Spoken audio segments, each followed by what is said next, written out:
If you were a child growing up in the 60s, 70s, or 80s and a fan of science fiction, you're probably very familiar with our featured guests. Starring as Will and Penny Robinson on the hit television series Lost in Space, Bill Mumy and Angela Cartwright were everyone's favorite space siblings. The show followed the adventures of the Robinsons, a family of space colonists who struggled to survive on their journey to an Earth-like planet orbiting the star Alpha Centauri. Both Bill and Angela have had illustrious careers in music, photography, and art, and in the world of acting have worked with legends in the industry, everyone from Alfred Hitchcock to Jimmy Stewart, Paul Newman to Sidney Poitier. In fact, Angela was one of the Von Trapps in The Sound of Music with Julie Andrews. Underneath some prosthetics, Bill was in all 5 seasons of Babylon 5 and narrated A&E's Emmy Award-winning series Biography. This month, the two longtime friends have joined forces on a nostalgia tour of Lost in Space, co-authoring Lost and Found in Space, the Expanded Edition, an incredible book filled with tons of photos and cherished memories of their time working on the popular series.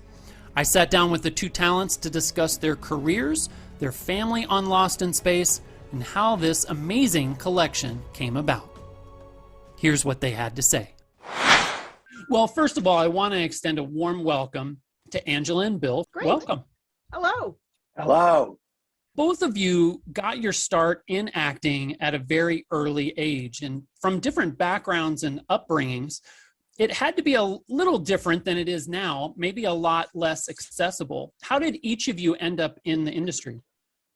Ladies first. Oh, thank you. Well, total accident. I was born in England. We came to America to follow the American dream my parents had. They were working days and nights, and our next door neighbor had kids that were in commercials. And she said, "Oh, your kids are cute." I have a sister, Veronica. And she said, "You should go see this agent," because at the time there were not a lot of children that were in the business. And she's looking for people to handle. And so we went to see her. She signed us. I went on my first interview and I got it for Sparkletts Water. And Wow. from then it was just nonstop because I got on the Danny Thomas show and that went for 7 years. Amazing. So that was the start of my life. Bill, how about you? Well, I was a West LA kid with no siblings, and my parents had me late in life. I broke my leg when I was 4 years old playing Zorro, and I lived on a little cul-de-sac where there was a kid almost my age every house. It was kind of like the Little Rascals, and I couldn't go out and play for a couple of months because I was in this big cast. So I just waited for, like the Mickey Mouse Club and certain television shows to come on every day.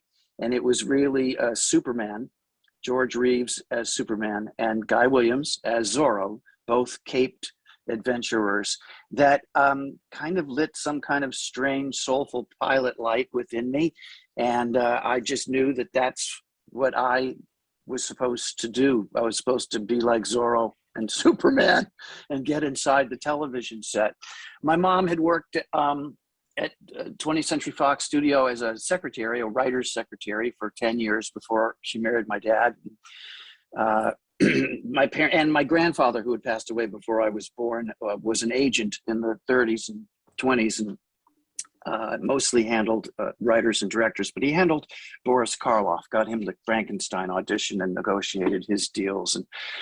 And my family was not impressed with or intimidated by show business. And I had a genuine urge to make that happen. So my father basically said, well, if you check it out, if you follow it out, you go with him and he's having a good time. What the hell? And then, you can't escape your destiny. My mom put me on a television show that everybody could have, civilians did. It was called Romper Room, which was a regional nursery school kind of show. But she did that first, which I thought was kind of smart, to see how I would feel or react underneath the lights with the camera.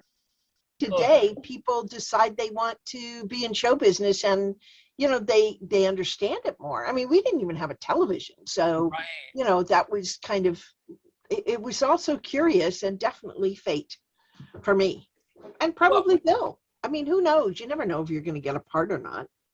both of you almost immediately started working with legends. I mean, Angela's over here working with Paul Newman, Rock Hudson, Sidney Poitier, and you mentioned Danny Thomas. And Bill, you're working with Gene Kelly, Jack Palance, Richard Kimball, Bridget Bardot. What are some of your favorite memories from your earliest works working with these amazing talents? Well, some of my favorite memories are falling in love with, Shirley Jones and Connie Stevens and Elizabeth Montgomery and Bridget Bardot. And those were some of my favorite memories, yeah, because I definitely fell in love with all of them. We had amazing. Every young boy's dream, I should say. Yes, very Yeah, young. but believe me, I was aware of it. We both of us, speaking for both of us, I mean, we have very unique careers, as starting with with being so prolific, working so prolifically from such an early beginner's age. And obviously there was no internet, there was no DVRs. There were 3 television stations in the country and a few regional ones that went off the air in the evening. There just wasn't nearly as much product being made, but it was the birth of television, and we were a part of that. And one of the things about classic television is, because it basically was pioneered from theater, you had a cast of actors that kept working week after week.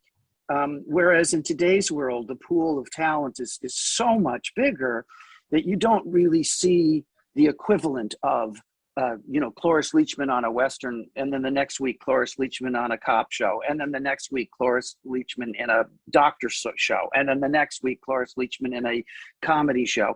I mean, but there was this smaller pool, and we all worked very prolifically. Yeah, that's true. Angela, what did you learn most from working with a lot of these folks early on? I mean, you were on The Sound of Music. I mean, amazing. Yeah, the Danny Thomas show was probably my biggest, education in showbiz. We did the show live every week on Thursdays. So Monday was script reading, Tuesday was blocking, Wednesday we did a camera run through with 3 cameras. And Thursday we came in at 1:00 and we shot until late, and there was a live audience. I mean, it was like doing a play with a new show every week. And that is an education. Also, Danny was, he used to change up the lines. He taught me to, listen for the laugh and not talk over it. There were a lot of tips that I learned, hitting my mark without looking at it. All those things, it was like an education every day. And, I started on that show when I was 4. So, it went for 7 years. That's, a long time. And then from that went into The Sound of Music, which was great because there were other kids. And I became fast friends with Heather, who was the next girl up. And that was a year of shooting. We went to Austria, and it was like just a big play date. Though we worked very, very hard because we had 3 months of rehearsal where we learned the songs and the dance routines. It's a job, even though you're a kid and you can only work a certain amount of hours, 8 hours, it's still a job, and you have the responsibility of bringing it, Yeah. So Yeah, I would say that. Yeah, go ahead. I was just going to say it is the thing that's very much underplayed is the fact that you might be a 6-year-old, a 5-year-old, but just because you want to go, no, I don't want to do it right now. That doesn't work when you're on a television series or a movie. If you got that gig and you're working, and you want to draw Superman, and instead, time to get up and go to work. I also think that and this applies to both of us because of the Paul Newmans and the Danny Thomases and all the guest actors and you know, the Sheldon Leonards and all the people that Angela worked with. I found myself working with, you know, Walt Disney for a few months, and then Alfred Hitchcock for a few weeks, and then Rod Serling for a few months, and then Jimmy Stewart, and then Lucille Ball, and then Jack Benny. And even if you aren't consciously saying to yourself at the age of 6 or 8 or 9, what can I learn from these people? When you're dancing with them, so to speak, you can't help but learn because they're showing you how to do it the best way possible.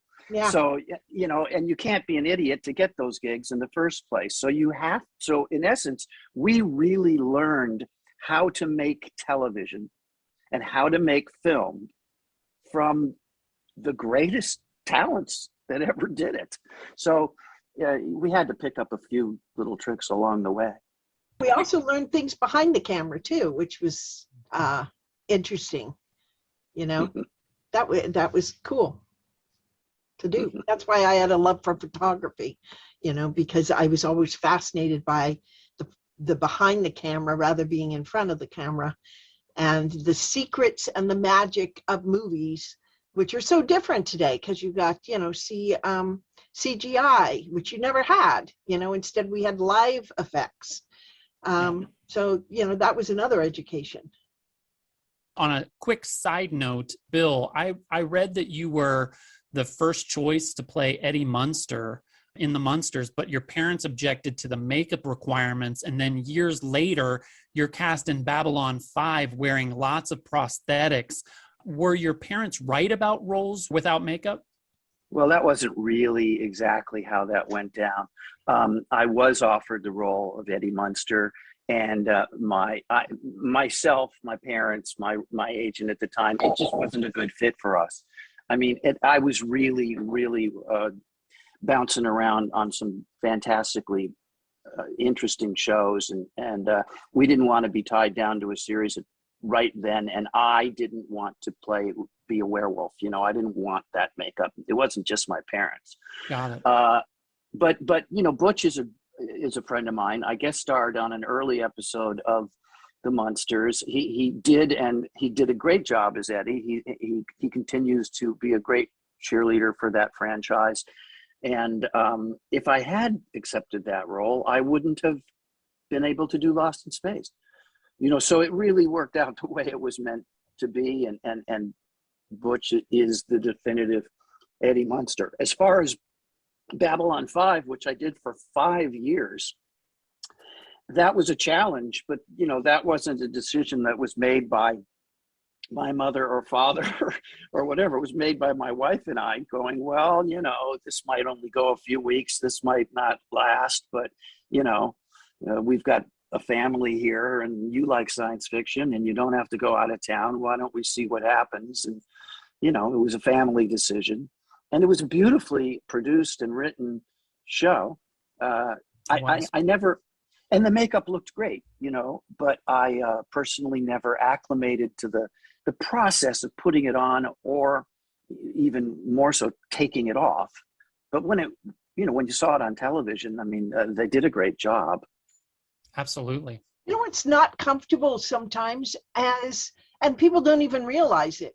You know, the third season of Lost in Space, I had not cut my hair. I had to wear a wig. So every morning they had to braid my hair and put it underneath that little half wig, which was not comfortable. And, you know, you just deal with it. And I think it does help you deal with shit in life, you know, where things aren't always comfortable. So, you know, I was 13, 14, whatever. They told me they wanted to chop all my hair off. And I was like, no, this is, you know, what are you? I mean, I'm like the flower child. I can't cut all my hair off. And so we came to that decision of having that little wig thing. But it was uncomfortable. Just like the makeup. I mean, it's just something you do. It's just part of it. You know, it's not all roses and everything. It's I'll see I'll see your short little wig and raise you a Minbari bone. I agree. That's much worse. But we did get, of course, it was only for our show, but silver makeup, Bill wore green makeup, that platinum stuff, it's just, that's showbiz. Yeah. Well, there's a lot of things involved with acting in terms of physicality that can be very dangerous as well as uncomfortable. I don't know about you, Ange. Actually, I don't think you've had this experience, but I've been squibbed many, many times, where you're shot, where you're blown up by a shotgun or you're blown up by I've had a lot of experiences where I was squibbed and, blown up and killed. And that is a very unsettling experience too, but it's all part of high diddly-dee an actor's life for me. Show business. I felt like I was drowning. I couldn't get air with when we were in Beyond the Poseidon Adventure. That's scary. That was a whole chapter. Well, I want to get to Lost in Space, and I'd love to know what your initial impressions were of the show, how you auditioned and landed the roles of Penny and Will. Well, you'll have to read our book. That's right. That's because a great that's answer. all in there. Lost and Found in Space too. Yeah, it is in there. We wrote a whole chapter on that, didn't we, Bill? We did indeed, my dear. We did indeed.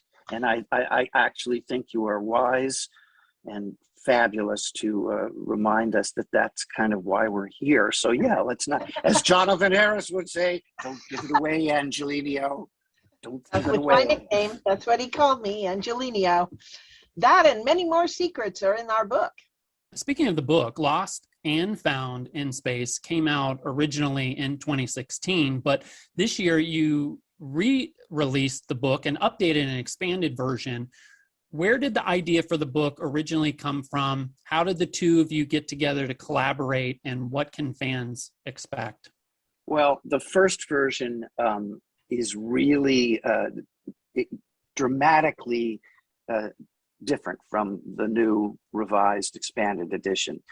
There's over 925 photographs in the new version, and there are over 350 pages. And in the new version, the expanded blast off edition, we both really decided to tell the secrets that, and I'm not talking about lascivious stuff, but the real stories that hadn't been shared for 50 some years.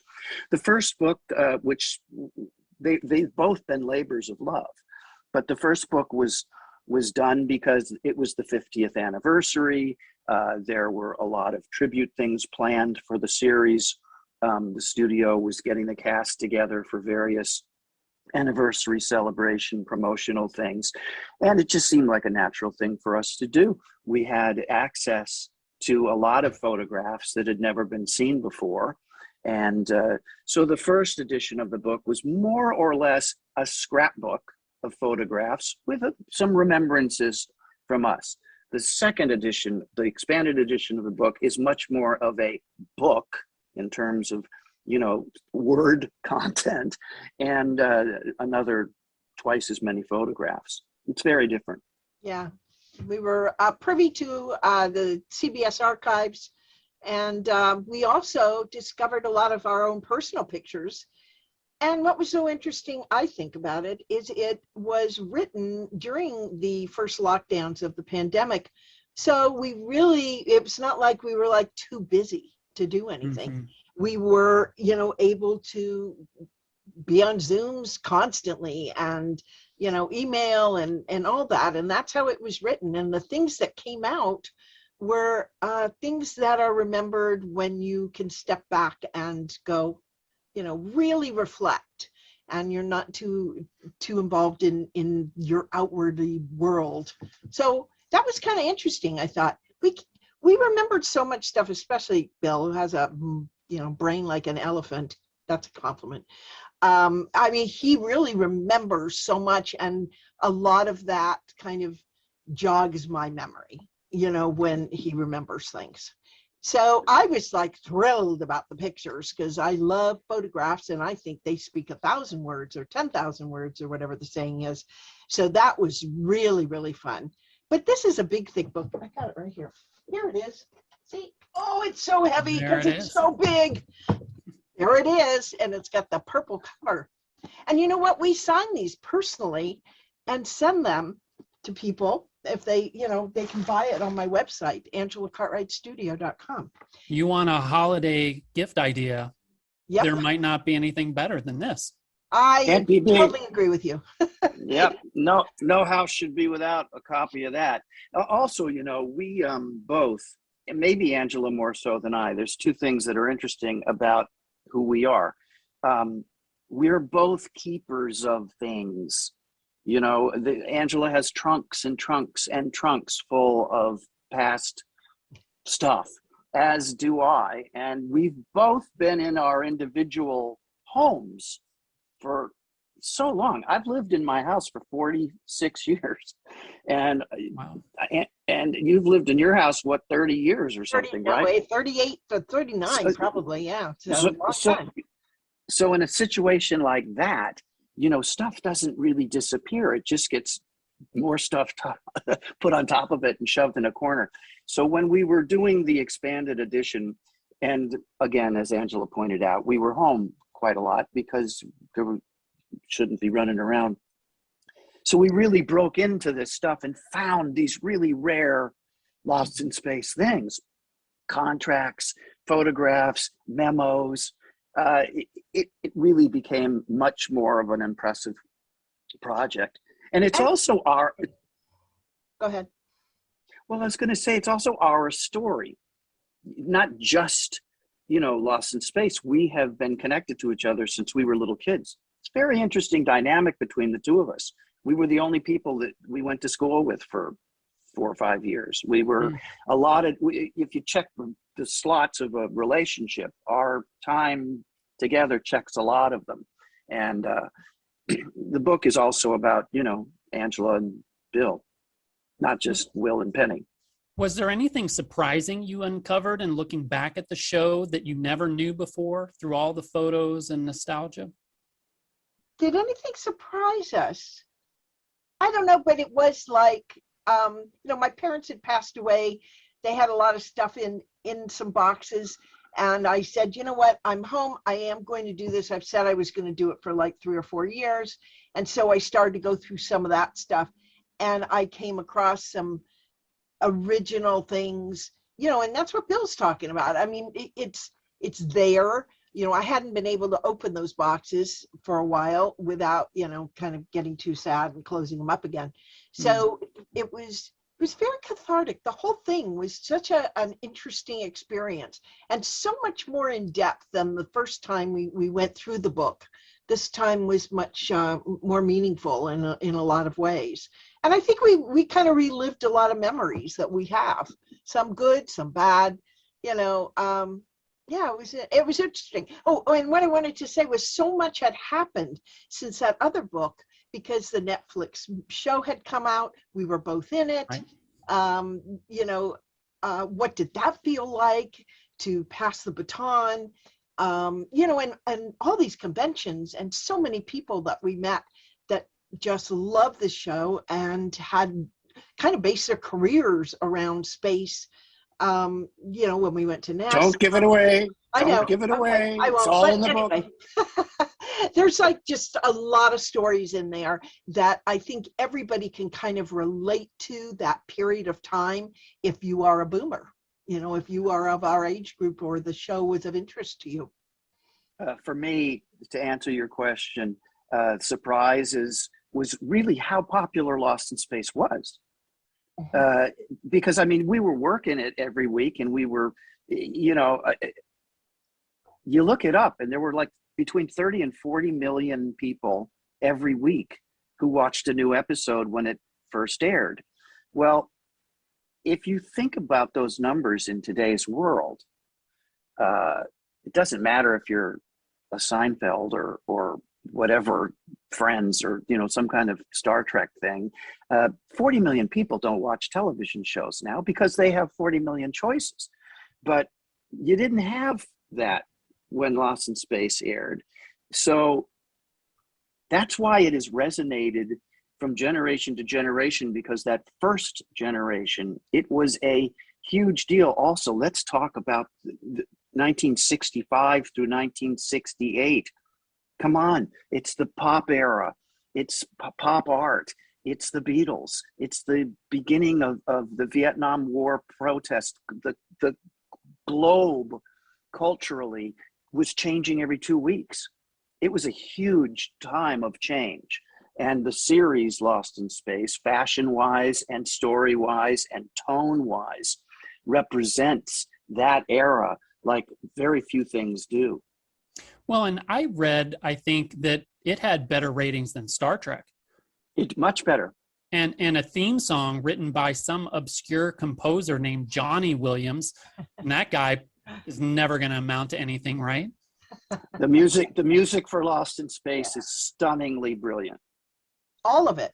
I mean, not just the theme song, but the music that was written for our scenes. You know, Will and John had music.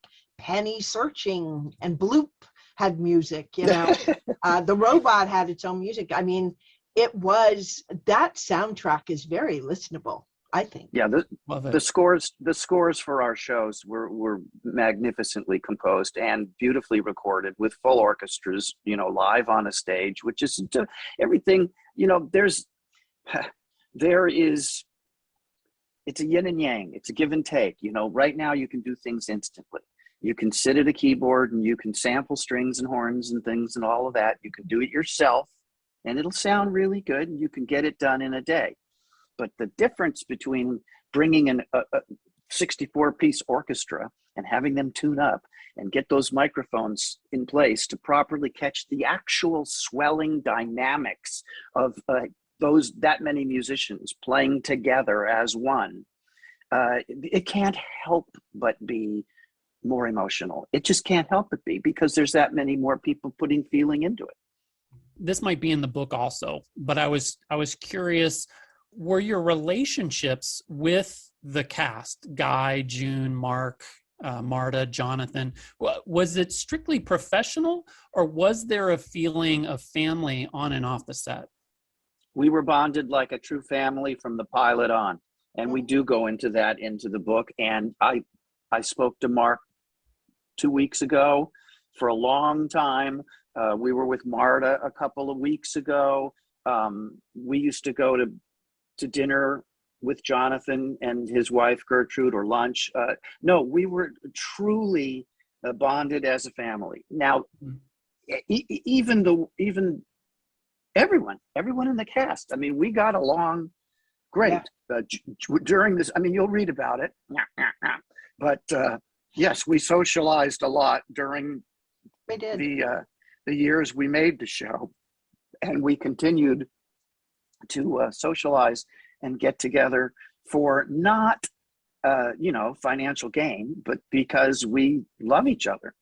And that's not always the case. You know, I happen to be very blessed with Lost in Space and Sound of Music. Of those, they're like my faux family also, even though they're all over the world.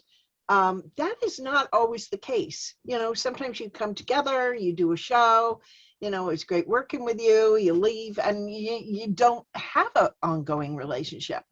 You have to work at that. It's like any kind of friendship, but for us, it just was, it was always there. I don't know why. And we were, you know, on the air 3 years. We did a lot more shows. We did more shows, like 6 years of shows in those 3 years from what we did now. We did 84 episodes of Lost in Space, and the Netflix Lost in Space, which Angela and I are both fans of and have nothing but positive feelings about. They just wrapped up their series of 3 seasons with it's 28 shows. That was 8 shows this last third season. You know, 84 episodes made up what we consider to be Lost in the original Lost in Space's 3 seasons. 84 versus 28. It's quite a sizable difference. Yeah, things change. I mean, now they're super expensive. The CGI takes almost a year to do on a show like that. it's crazy. It's just different, it's what happens. We could probably talk for hours on end about your extracurricular projects, writing, music, photography, voiceovers. For our listeners, I'd love for you to share a little bit about your passions outside of acting, specifically the things you're most proud of. Ladies first. Okay, well, probably my life revolves around my grandkids right now. I have 4 of them. Love being grandma, and art, which is part of my daily existence. I find it's the thing that brings me the most sanity. I have written some art books, and I just find it to be the thing I enjoy the most, Probably those are my passion projects. I also, have some things in the works that, are just, I'm not ready to talk about yet, but I have to stay busy. That's just who I am. I'm not a sitter around person. I have to keep going and creating, and that's just who I am. Okay, awesome. Bill, you're up. Bill Mumy. Well, I might be disappointed, Bill, if you don't say fish heads. So actually, well, okay. Oh, yeah. I started playing guitar when I was 10, and you can see that from the pilot of Lost in Space on. There's several episodes of Lost in Space where Will was playing guitar. Music has driven me since then. I think, acting has always been something I've enjoyed doing, and I think that I'm pretty good at it. But, I don't sit around my house and act for fun. But I'm driven to make music, and I'm always recording and writing, and I've performed as a professional musician for 50 years. So music is really what drives me. And of course, I also have a couple of grandchildren now, and that's a blessing and a joy. Barnes and Barnes, you mentioned fish heads. Yes, over the last 48 years, Barnes and Barnes, a novelty duo, has released 9 albums, and the most current one, called Pancake Dream, was released on November 5th from Demented Punk Records. And so that's fresh and available right now from Demented Punk Records. I'm a producer on the long-running Ancient Aliens television series on the History Channel. Before we got on this Zoom, I was just watching a rough cut of an episode and giving notes on the first 6 acts for that. So I'm always writing, I'm always making music, I'm always recording, and life is weird, but I'm lucky to be able to have the space within my own home to stretch out and get things done. Excellent. Well, that's all the questions I had for you guys today. Thank you both for taking the time to speak with me. Such a fan, and we'll definitely need to get a copy of this book. Yeah, we've been filling orders for a lot of wives that know their husbands love the show, and a lot of husbands that say, oh, my wife loved it. It's just cool. I mean, it is really cool to be a part of somebody's memories, and they're good memories.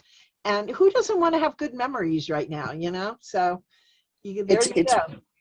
We've been away from it and never really away from it for so long that it's objective for us to understand. Lost in Space made and makes a lot of people happy. So we create something and it makes people happy, and that's a good thing. That's a real good thing. That makes us happy, that we make you happy. Yeah. Love it. Well, thank you again, both of you. Happy holidays. Yes, same to you. Here's to Happy New Year, too. Lost and Found in Space, the expanded edition, is 352 pages filled with over 900 photos and loaded with all kinds of personal stories and memories from Angela and Bill, our featured guests this month. If you or anyone you know is a fan of the original 1960s television show, Lost in Space, and science fiction in general, this book is an absolute must-have. You can grab a copy today at ncpbooks.com. That's N as in Nancy, C as in Charlie, P as in Paul, books.com. And you can get Angela and Bill to autograph a copy for you at angelacartwrightstudio.com. Most importantly, be sure to revisit all 3 amazing seasons of Lost in Space, streaming right now on Hulu.